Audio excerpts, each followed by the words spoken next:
No BS tips for building business credit. Today we're going to talk about the very first step, which is how to set your business up correctly. So one of the best and funnest parts about starting a new business is coming up with the name. However, there are some specifics to this. You want to make sure that the name you are choosing does not include a high risk industry in that name, as that can be a red flag and prohibit you from getting funding as you move further down. So for example, high risk industries, trucking, casinos, credit repair, financial services.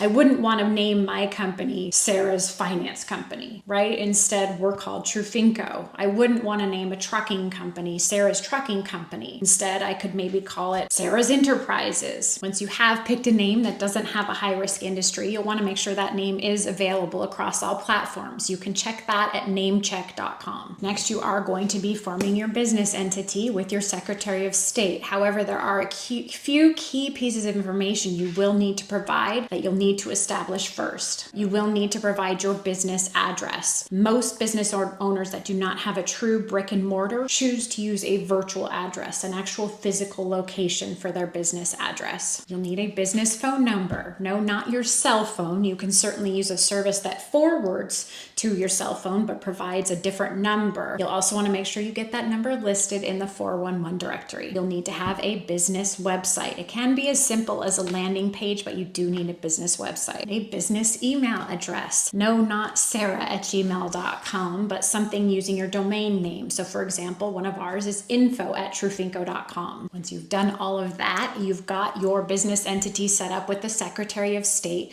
You are then going to want to get set up and get your EIN. You can do this for free at irs.gov. And just as soon as you get your EIN, you'll want to run on down to the bank and set up a business bank account. They will require that documentation, but you'll want to do this early on because most lenders consider the date of which you opened your business bank account as your business start date. Once you've done all of that successfully, you're going to be ready to move on to the next step, which is actually starting to build that business credit by establishing trade lines. Be sure to hit that follow button as I break it down in the next video.